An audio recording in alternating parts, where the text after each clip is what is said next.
Hello. कैसे हो सभी लोग।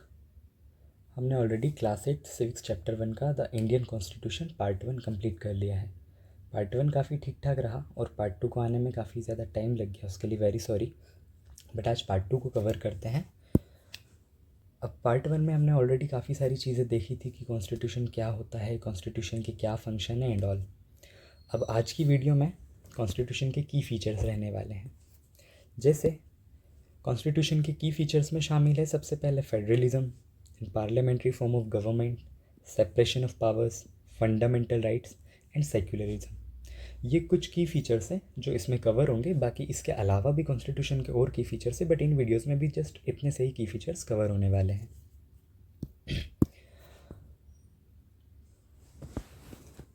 अब सब कॉन्स्टिट्यूशन के की फीचर्स को पढ़ने से पहले हम कॉन्स्टिट्यूशन असेंबली को देख लेते हैं, जिसने इस कॉन्स्टिट्यूशन को फॉर्म किया और कॉन्स्टिट्यूशन के अंदर ये सारे की फीचर्स को ऐड किया। Now when India attained independence it required a constitution to guide the newly free nation.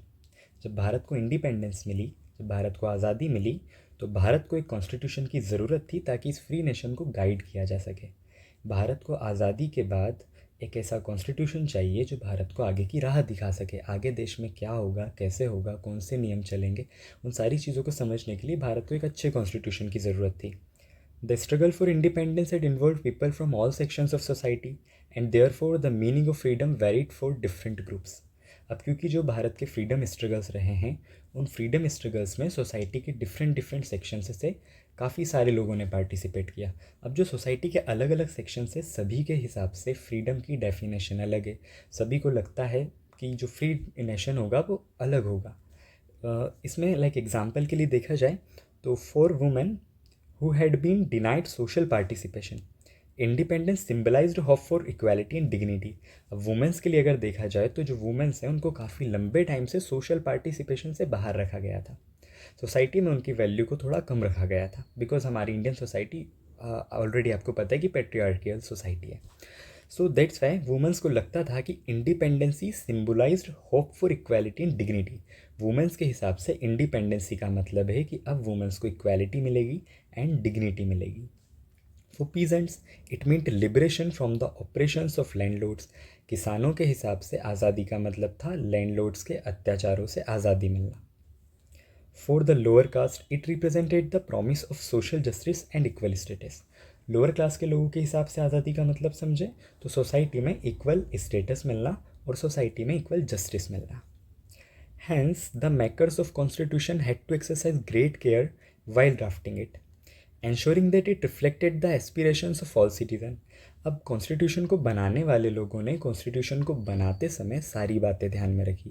Constitution को बनाने वाले लोगों का सबसे मेन टारगेट था कि हम एक ऐसा कॉन्स्टिट्यूशन बनाएं जो भारत की सारी जनता का, सारे सिटीजन्स की ज़रूरतों की पूर्ति कर पाए, सारे सिटीजन्स की जो भी डिमांड्स है सारी की सारी डिमांड्स पूरी कर पाए। The Constitution Assembly was therefore formed with representatives from diverse backgrounds. That's why जो Constitution Assembly है उसमें सोसाइटी के अलग अलग बैकग्राउंड से लोग आए और उन्होंने कॉन्स्टिट्यूशन बनाने में सपोर्ट किया। जैसे कॉन्स्टिट्यूशन असेंबली में अलग अलग प्रिंसली स्टेट्स के प्रिंस थे, लॉयर्स थे, शेड्यूल कास्ट के पीपल्स थे, शेड्यूल ट्राइब्स के पीपल्स थे, वुमेंस थी और भी सोसाइटी के बाकी सेक्शंस से भी लोग इसमें पार्टिसिपेट हुए थे। To create a constitution that truly embodied the spirit of inclusive freedom. एक ऐसा कॉन्स्टिट्यूशन बनाने के लिए जो भारत की ट्रू फ्रीडम को शो कर सके, जो बता सके कि फ्री नेशन कैसा रहने वाला है।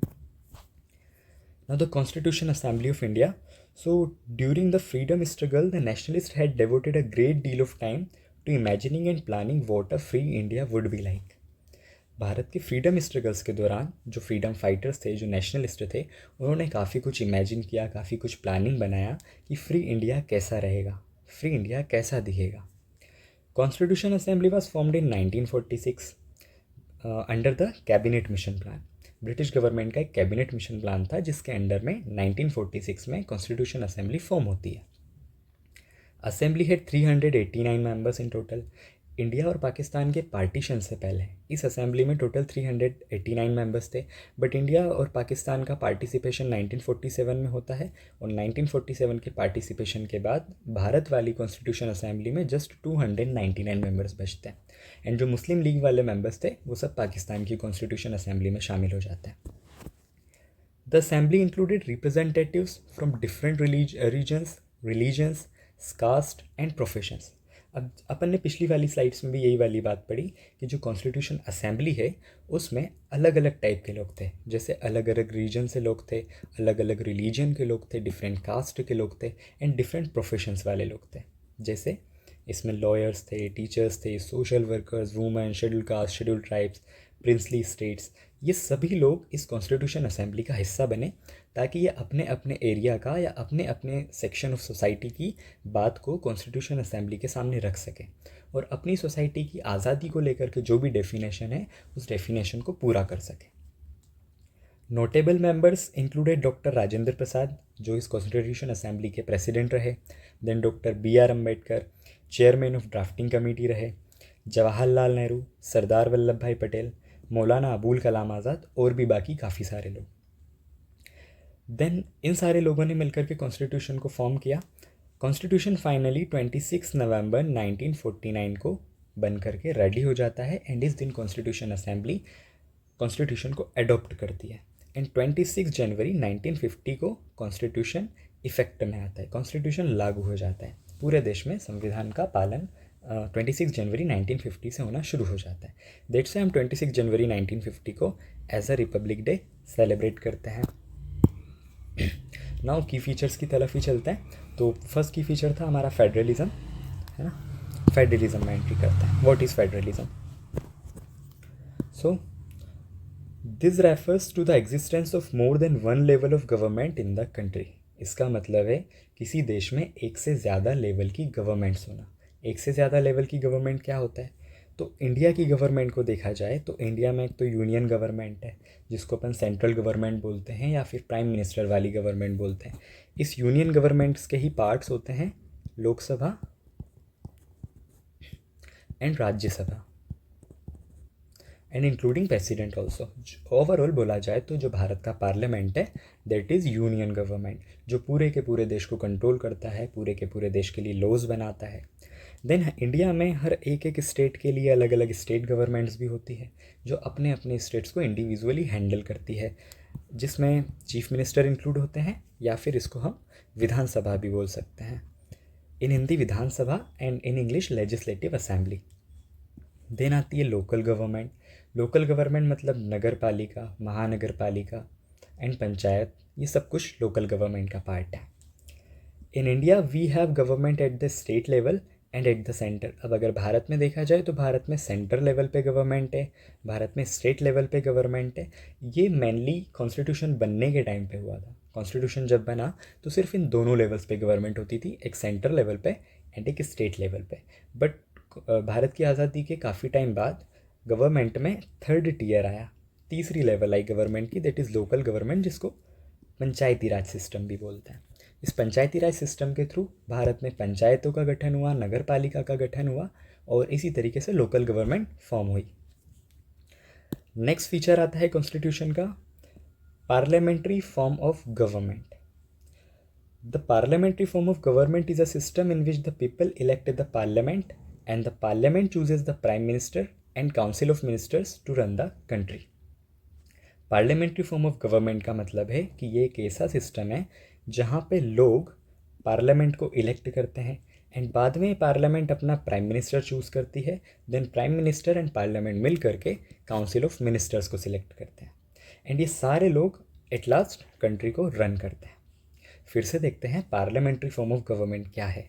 तो पार्लियामेंट्री फॉर्म ऑफ गवर्नमेंट का मतलब है एक ऐसा सिस्टम जहाँ पे लोग पीपल इलेक्ट करते हैं अपनी पार्लियामेंट को। पार्लियामेंट को इलेक्ट करने का मतलब है हर 5 साल में एक इलेक्शन होता है जिसको एमपीज़ का इलेक्शन या संसद इलेक्शन या फिर लोकसभा इलेक्शन बोला जाता है। इन शॉर्ट प्राइम मिनिस्टर वाले इलेक्शंस होते हैं जो हर 5 साल में होते हैं। जब लोग अपने पार्लियामेंट को इलेक्ट करते हैं। पार्लियामेंट को इलेक्ट करने का मतलब एमपीज़ को इलेक्ट करते हैं। हर एक कॉन्स्टिट्यूएंसी से अलग अलग एमपीज़ का इलेक्शन होता है, एंड वो जो लोग भी इलेक्शंस को जीतते हैं वो फाइनली लोकसभा के मेंबर्स बनते हैं। ये जो लोकसभा के मेंबर्स हैं, ये लोकसभा के मेंबर्स अपने ही अंदर से जीते हुए लोकसभा मेंबर्स अपने ही लोगों में से किसी एक एमपी को प्राइम मिनिस्टर बना देते हैं। एंड वैसे इसमें यह देखा जाता है कि कौन सी वाली पार्टी मेजोरिटी में आई है, किस पार्टी को सबसे ज़्यादा मैक्सिमम वोट्स मिले हैं, उस पार्टी के एक मेंबर को प्राइम मिनिस्टर बनाया जाता है। देन वो जो प्राइम मिनिस्टर है वो अपनी एक काउंसिल ऑफ मिनिस्टर्स रेडी करता है, क्योंकि council of ministers he at last prime minister को एंड प्रेसिडेंट को हेल्प करती है कंट्री को रन करवाने में, कंट्री को चलाने में। The different years of government that you just read about consist of representatives who are elected by the common people of India. अभी जो हमने गवर्नमेंट के अलग अलग टीयर्स के बारे में पढ़ा, ये सब इन टीयर्स पे जो भी लोग इलेक्ट होते हैं, जो भी लोग गवर्नमेंट को फॉर्म करते हैं, इन सारे लोगों को इंडिया के कॉमन पीपल सिलेक्ट करते हैं। इन सारे लोगों के लिए इलेक्शंस होते हैं, तीनों लेवल्स के लिए, लोकल लेवल के लिए भी, स्टेट लेवल के लिए भी एंड सेंटर लेवल के लिए भी। तीनों लेवल्स के अलग अलग इलेक्शंस हैं, और उन तीनों लेवल के इलेक्शन में इंडिया की कॉमन पीपल पार्टिसिपेट करते हैं और अपने रिप्रेजेंटेटिव को चूज़ करते हैं। Constitution of India guarantees universal adult suffrage. Universal adult suffrage सबसे सिंपलेस्ट टॉपिक है। जिनकी भी उम्र 18+ होती है, 18+ होती है, उन लोगों को वोटिंग राइट्स होता है। This mean that the people of India have a direct role in electing their representative. अब यूनिवर्सल एडल्ट सफरेज जिसका मतलब है 18 से ऊपर के सभी लोग भारत में इलेक्शन में पार्टिसिपेट करते हैं, वोटिंग करते हैं। Every citizen of the country irrespective of his her social background can also contest in election। Country का कोई भी सिटीज़न भले ही उसका सोशल बैकग्राउंड कुछ भी हो, वो इलेक्शन में कॉन्टेस्ट कर सकता है, इलेक्शन में पार्टिसिपेट कर सकता है एज अ रिप्रेजेंटेटिव। वो अगर अपने एरिया के लिए रिप्रेजेंटेटिव बनना चाहता है, सो नो मैटर कि उसका सोशल बैकग्राउंड क्या है, वो कॉन्टेस्ट कर सकता है। These representatives are accountable to the people. अभी जितने भी रिप्रेजेंटेटिव्स होते हैं, they are accountable to the people. इन्हें जनता की जवाबदेही होती है। इन्हें अपने किए हुए सारे कामों के लिए, सारे बनाए हुए नियम कानूनों के लिए जनता को जवाब देना पड़ता है। यदि इनके द्वारा कोई गलत कानून बन जाता है जिससे में जनता विरोध करती है, तो इन्हें अपना कानून वापस भी लेना पड़ सकता है। देन अगला की फीचर आता है सेपरेशन ऑफ पावर्स का। इंडियन कॉन्स्टिट्यूशन चाहता है कि पूरे के पूरे कॉन्स्टिट्यूशन की पावर्स किसी एक के हाथ में कंसंट्रेटेड ना हो। दैट्स वाई वो पावर्स को डिफरेंट ऑर्गन्स ऑफ गवर्नमेंट में डिवाइड कर देता है। For example, first organ that is legislative. Legislative means जो लॉज बनाते हैं। लॉज बनाता कौन है? So that is parliament, Lok Sabha, Rajya Sabha और स्टेट लेजिस्लेटिव असेंबलीज। ये सब कुछ legislative councils, house and senate, ये सब कुछ लेजिस्लेटिव का पार्ट है जो लॉ बनाने का काम करते हैं। देन आते हैं executives. So executives that administers law. ये वो लोग हैं जो लॉ को फॉलो करवाते हैं। लॉ को फॉलो करवाने वाले लोग एग्जीक्यूटिव्स में क्या क्या आता है? So first of all head of state, मतलब कि प्रेसिडेंट। इंडिया के लिए president head of the state है, मीन्स एग्जीक्यूटिव की सबसे बड़ी पोस्ट है। Then head of the government, जैसे इंडिया में होते हैं प्राइम मिनिस्टर या फिर चीफ मिनिस्टर, और कैबिनेट एंड एग्जीक्यूटिव काउंसिल, ये सब कुछ एग्जीक्यूटिव का पार्ट है। देन लास्ट पार्ट है जुडिशल। सो जुडिशल कौन? दैट इंटरप्रेट्स लॉ, जो लॉ को चेक करते हैं। अगर लॉ गलत बना है तो उसको ख़त्म करवाना, लॉ में चेंजेस करवाना, लॉ में बनने वाली खामियों को फाइंड आउट करना, या लॉ तोड़ने वालों को सज़ा दिलाना, ये सब कुछ काम जुडिशल का होता है। जुडिशल में क्या आता है? So first of all court आती है, magistrate court, high court, supreme court, and India में जितने भी तरह के कोर्ट्स हैं, कोर्ट से रिलेटेड जो कुछ भी सिस्टम है, सब कुछ जुडिशरी के अंदर आता है। अब ये जो 3 टाइप्स ऑफ गवर्नमेंट है, मतलब ये तीनों के तीनों पावर्स को शेयर करते हैं, तो इनके पावर शेयरिंग अरेंजमेंट को बोला जाता है check and balance. That is check and balance system. Because like legislatives की मिस्टेक्स को एग्जीक्यूटिव चेक करते हैं, जुडिशरी चेक करती है। एग्जीक्यूटिव की मिस्टेक को लेजिस्लेटिव चेक करता है, जुडिशरी चेक करती है। अगर जुडिशरी कोई गलती कर जाए तो लेजिस्लेटिव एंड एग्जीक्यूटिव उसको चेक करते हैं। ओवरऑल इन तीनों में बड़े छोटे का कोई रोल नहीं है, तीनों इक्वल लेवल पे आते हैं और तीनों एक दूसरे को चेक एंड बैलेंस करके अपना सिस्टम कंटिन्यू रखता है. द नेक्स्ट की फीचर ऑफ कॉन्स्टिट्यूशन आता है फंडामेंटल राइट. तो फंडामेंटल राइट्स के बारे में ऑलरेडी काफ़ी बार पहले भी पढ़ रखा होगा.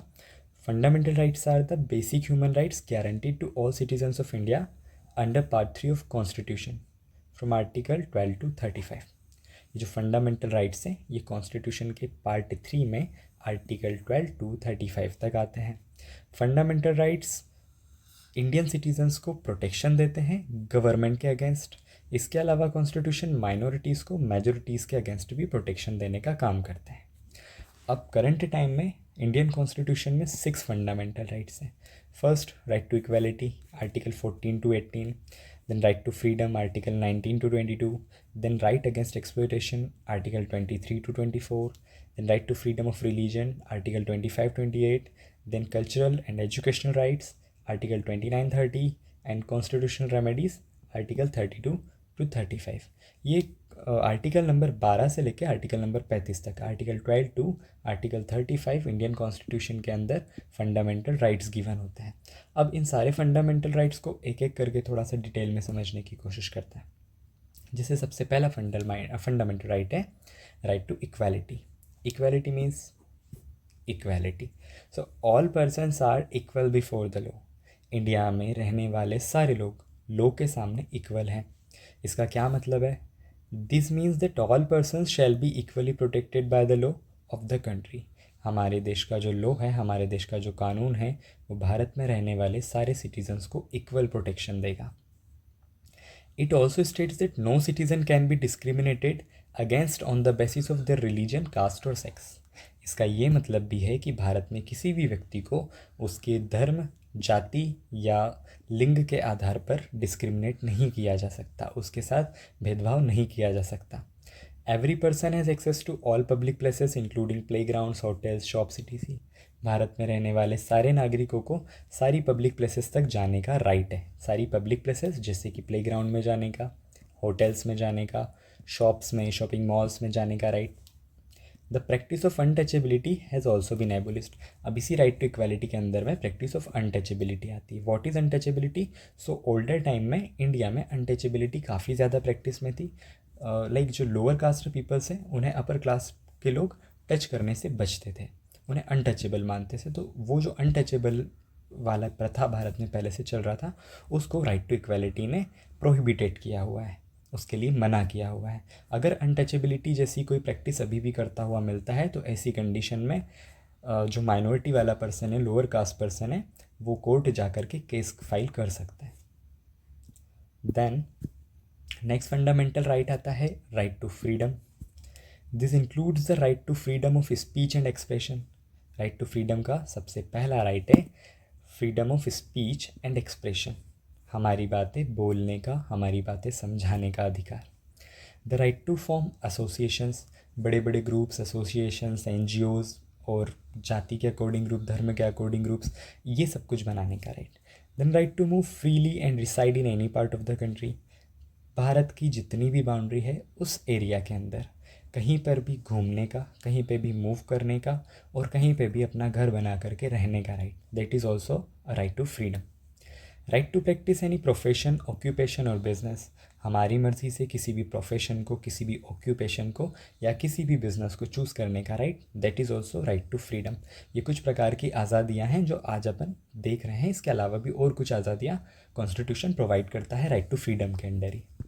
देन अगला फंडामेंटल राइट आता है राइट अगेंस्ट एक्सप्लॉयटेशन.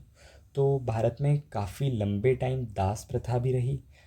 दास प्रथा मीन्स जो स्लेव्स थे, या फिर भारत में बेगारी का सिस्टम रहा. बेगारी सिस्टम मीन्स कई बार कुछ छोटे किसान होते हैं जो बड़े किसानों से लोन ले लेते हैं और बाद में वो लोन रीपे नहीं कर पाते. ऐसी कंडीशन में बड़े किसान उन छोटे मजदूरों से अपने खेतों में विदाउट सैलरी के काम करवाते हैं. That condition is known as बेगारी. इसके अलावा हम कई बार देखते हैं कि बहुत सारे लोग गरीबी की वजह से अपने छोटे छोटे बच्चों को काम पे लगा देते हैं. लाइक 14 ईयर की एज से भी कम पे काम पे लगा देते हैं. सो राइट अगेंस्ट एक्सप्लॉयटेशन इसी तरह के मज़दूरों को या फिर छोटे बच्चों को एक्सप्लॉइट होने से बचाने का राइट देता है. How? The constitution prohibits human trafficking, forced labour, and employment of children under 14 year of age. ये जो कॉन्स्टिट्यूशन है, इंडियन कॉन्स्टिट्यूशन है, वो ह्यूमन ट्रैफिकिंग को रोकता है। ह्यूमन ट्रैफिकिंग का मतलब वही है इंसानों को खरीद करके सेल करना, slave market type. Forced labour, मज़दूरों से ज़बरदस्ती काम करवाना, उन्हें सैलरी कम देना या सैलरी ना देना। And employment of children under 14 year of age, या फिर 14 साल से कम उम्र के बच्चों को एम्प्लॉयमेंट देना। 14 साल से कम उम्र के बच्चों को किसी हानिकारक जगह पे जहाँ जान का जोखिम हो या हेल्थ रिलेटेड कुछ इश्यूज़ हो, वहाँ पे उनसे काम करवाना। ये सब कुछ राइट अगेंस्ट एक्सप्लॉयटेशन के अंडर आता है। देन अगला फंडामेंटल राइट है right to freedom of religion, हमारी धार्मिक आज़ादी का राइट। ये क्या होता है? Religious freedom is provided to all citizens. जो रिलीजियस फ्रीडम होती है, धार्मिक स्वतंत्रता होती है, वो भारत के प्रत्येक नागरिक के पास होती है। इसका मतलब है every person has the right to practice, profess and propagate the religion of their choice. इसका मतलब है कि भारत में सभी लोगों को अपनी मर्ज़ी से अपने रिलीजन को प्रैक्टिस करने का, प्रोफेस करने का, प्रोपोगेट करने का फंडामेंटल राइट है। भारतीय संविधान लोगों को विदाउट धर्म के रहने के लिए भी अलाउ करता है और अपनी मर्जी से अपने धर्म परिवर्तन के लिए भी अलाउ करता है। ये सब कुछ right to freedom of religion के अंडर आता है। देन अगला फंडामेंटल राइट है cultural and educational right. So the constitution states that all minorities, religious और लिंग्विस्टिक्स, भारत में रहने वाले सारे माइनॉरिटी पीपल्स, रिलीजियस वाले पीपल्स या फिर लिंग्विस्टिक पीपल, जो डिफरेंट डिफरेंट लैंग्वेजेस बोलने वाले लोग हैं, ये सभी लोग अपने खुद के एजुकेशनल इंस्टीट्यूशंस बना सकते हैं और उन एजुकेशनल इंस्टीट्यूट्स के माध्यम से अपने कल्चर को प्रोटेक्शन दे सकते हैं, अपने कल्चर को प्रिजर्व कर सकते हैं या डेवलप कर सकते हैं। सभी लोगों को अपनी परंपराएं, अपने रीति रिवाज फॉलो करने का right cultural and educational rights के अंडर आता है। देन राइट टू कॉन्स्टिट्यूशनल रेमेडीज़। अब ये जो फंडामेंटल राइट है, this is the soul of fundamental right. ये बाकी के सारे फंडामेंटल राइट्स के लिए एज अ सोल काम करता है। ये बाकी के फंडामेंटल राइट्स के लिए सोल इसलिए है क्योंकि अगर ये फंडामेंटल राइट ना हो तो बाकी के पांचों फंडामेंटल राइट्स किसी भी काम के नहीं हैं। How? This is the strength of all fundamental rights. ये बाकी के सारे फंडामेंटल राइट्स के लिए ताकत है, मजबूती है। This allows citizens to move the court if they believe that any of their fundamental rights have been violated by the state. अब ये जो राइट टू कॉन्स्टिट्यूशनल रेमेडीज़ है, ये भारत के सभी नागरिकों को अधिकार देता है कि यदि किसी का कोई भी फंडामेंटल राइट वायलेट होता है, कोई किसी से उनके फंडामेंटल राइट्स को छीनने की कोशिश करता है, तो ऐसी कंडीशन में सिटीज़न डायरेक्टली सुप्रीम कोर्ट या हाई कोर्ट की तरफ जा सकते हैं एंड अपने फंडामेंटल राइट्स के अगेंस्ट एक केस लगा सकते हैं। नाउ ये कुछ क्वेश्चंस हैं फंडामेंटल राइट से रिलेटेड जो एनसीईआरटी की बुक से उठाए हैं मैंने, तो आप लोग चेक कर सकते हो। देन लास्ट की फीचर इस वीडियो के लिए, that is secularism. A secular state is one in which the state does not officially promote any one religion as the state religion. बिल्कुल सिंपल सा है। सेक्युलर स्टेट का मतलब एक ऐसी स्टेट जिसने अपने रिलीजन के लिए, मतलब स्टेट के रिलीजन के लिए किसी भी एक रिलीजन को ऑफिशियली प्रमोट नहीं किया। फॉर एग्ज़ाम्पल कि जो भारत है, भारत का अगर ऑफिशियल नाम लिया जाए तो that is democratic Republic of India. Bharat किसी भी धर्म के साथ अपने को अटैच नहीं करता। इंडियन कॉन्स्टिट्यूशन अपने अंदर कोई भी राष्ट्रीय धर्म नहीं बताता, कोई भी राजकीय धर्म जैसी बातें नहीं करता। बट अगर हम पाकिस्तान का ऑफिशियल नाम देखें तो that is Islamic state of Pakistan.